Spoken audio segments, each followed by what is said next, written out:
Aujourd'hui, on vous parle d'un sujet un peu spécial. Le radome et l'antenne ont tous les deux 61 ans. Et le radome, en 1998 et en 2017, on a fait ce qu'on appelle un audit. On a vérifié le taux d'usure de la toile, mais surtout l'état de décomposition chimique de la colle qui colle toutes les bandes du radome. Au niveau de l'antenne, on n'a jamais fait d'audit. Et c'est là qu'intervient le projet Archipal. Le but est d'étudier l'état de conservation de l'antenne. Et pour ça, nous avons deux intervenants qui viennent cette semaine à la Cité des Télécoms pour faire différentes études. Donc moi, mon nom c'est Christian de Grigny. Je suis chercheur en conservation-restauration, travaillant à la Haute École Conservation-Restauration de Neuchâtel, Suisse. Je suis spécialiste en traitement électrochimique, mais également des analyses qui vont avec. Et je m'intéresse beaucoup aux matériaux en alliage d'aluminium. Et moi, je suis Léopold Rémy. Je travaille comme ingénieur d'études au sein du pôle métal du laboratoire de recherche des monuments historiques à Champs-sur-Marne, en région parisienne. Je travaille sous la direction d'Aurélia Azema, qui est la directrice du pôle métal, et je l'aide, ainsi que le professeur Christian de Grigny, sur le projet Archipal. En fait, ce projet est un projet de l'Agence nationale de la recherche, l'ANR, qui porte sur l'utilisation de l'aluminium dans le patrimoine bâti, son étude socio-économique, mais également la compréhension des matériaux. Et nous, notre travail est vraiment de nous intéresser aux matériaux, la manière dont ces alliages d'aluminium, avec le temps, ont été développés, utilisés dans la construction, ces constructions qui sont devenues aujourd'hui du patrimoine. Et ce travail de recherche est pertinent parce que l'aluminium a été très peu étudié par les spécialistes en conservation, restauration et les historiens de l'art. C'est pourquoi les recherches que nous faisons, couplées aux recherches bibliographiques, aident à mieux comprendre ce matériau et son utilisation dans le patrimoine bâti. Notre travail au sein de la Cité des Télécoms est de faire une analyse des plaques d'aluminium qui constituent l'antenne du radome. Son cornet, ses réflecteurs et toute autre pièce d'aluminium que nous pouvons trouver afin de comparer ces données aux données bibliographiques du bâtiment. En fait, dans nos domaines de la conservation-restauration, il y a différentes techniques d'analyse, celles qui sont vraiment réservées aux scientifiques, qui vont permettre d'obtenir des résultats assez précis. Puis d'autres qui sont peut-être plus accessibles à des conservateurs-restaurateurs, ceux qui vont intervenir pour nettoyer, stabiliser la matière. Et en fait, on compare ces deux types de méthodes. Parce qu'on est une école de conservation-restauration, on est plus proche des conservateurs-restaurateurs et on développe des techniques plus simples. Puis l'RMH, où en fait ils ont tout un panel de techniques, des plus simples aux plus sophistiquées, utilisent des techniques peut-être plus avancées. Et donc la complémentarité des deux nous permet en fait d'appréhender le mieux possible un ouvrage comme celui-ci, qui ne demandera pas forcément, selon la demande, le même type d'outil d'analyse. La technique la plus simple, c'est l'œil. Il faut toujours bien regarder le matériau. Donc ça, c'est un outil qui n'est pas très cher, mais qui n'est pas toujours très fiable. Alors ensuite, il faut passer à des outils un peu plus fiables. Cet outil qu'on développe à la Haute École de Neuchâtel, c'est en fait basé sur la mesure de potentiel d'un matériau. Qu'est-ce que ça signifie quand on immerge un matériau métallique dans une solution? Dans un milieu aqueux, il prend un potentiel, donc c'est ce potentiel qu'on va mesurer à l'aide d'un instrument et on met à l'extrémité de cet instrument une petite goutte de solution.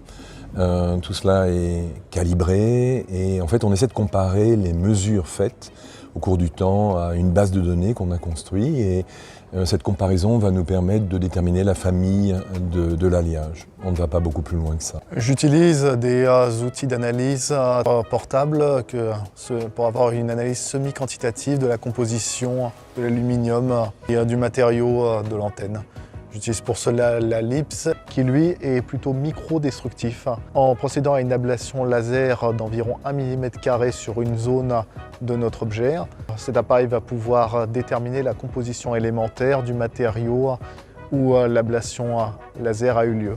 Et la fluorescence X qui fonctionne en envoyant des rayons X sur la surface d'un objet. Cet objet va réagir en émettant des signaux que l'appareil va interpréter et déterminer la composition élémentaire du matériau qui constitue l'objet, que j'applique sur des petites zones nettoyées ou abrasées de l'aluminium.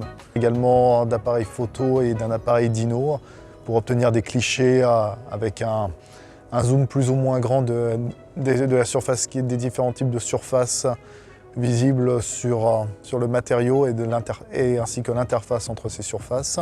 J'utilise aussi un appareil Positector pour mesurer l'épaisseur du matériau que j'étudie. On pourrait imaginer qu'on ait travaillé sur des immeubles qui sont toujours encore debout. Malheureusement, souvent ces immeubles ont disparu. Donc que reste-t-il de cela? Des éléments qui ont été prélevés par-ci par-là, et les éléments sur lesquels on a travaillé se trouvent à la Cité de l'Art Architecture, qui se trouve à Paris. Et on a pu travailler sur un corpus qui a été réalisé par Jean Prouvé, qui est un des grands ingénieurs, constructeurs du milieu du XXe siècle.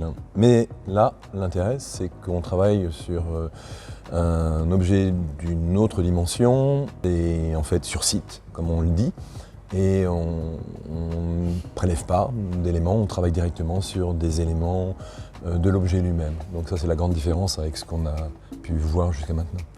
Parmi les objets qu'on a étudiés pour la Cité de l'Architecture, il y avait un corpus de panneaux-fenêtres, c'est-à-dire une fenêtre avec un support bois et aluminium qui était sur la façade de l'immeuble. On a étudié 7 panneaux-fenêtres qui dataient de la seconde moitié du XXe siècle et qui étaient entreposés dans un lieu dans la Cité de l'Architecture à Paris. On a également étudié les éléments du pavillon du centenaire de l'aluminium qui étaient stockés dans un entrepôt à Sens. Je dirais que je garderai le souvenir de cette antenne. C'est vraiment atypique comme mission. Je n'ai jamais travaillé sur un monument d'une taille pareille, si bien que c'est la première fois que je suis monté sur un échafaudage pour faire des analyses. Je garderai donc le souvenir d'une visite pas commune et avec beaucoup d'émotions.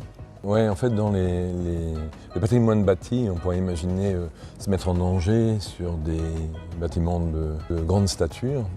Seulement, comme on l'a dit précédemment, ceci n'existe plus. Donc là, on a la chance d'avoir un objet monumental qui nous oblige à prendre des précautions aussi quant aux mesures à faire. Enfin, c'est bien de faire des mesures, mais il faut les faire aussi en toute sécurité. Donc c'est aussi important d'avoir une équipe sur place, de gens qui sont des professionnels, qui vous donnent en fait ces consignes et qui vous permettent de travailler dans les meilleures conditions possibles. C'est aussi un objet qui est presque dans son état d'utilisation. J'ai pas l'impression que c'est un objet de musée entre guillemets mort, mais un objet presque fonctionnel. Et ouais, on a l'impression de faire un peu une sorte de contrôle de l'état de fonctionnement d'un objet, alors qu'on fait un constat d'état d'un objet qui malheureusement ne fonctionne plus.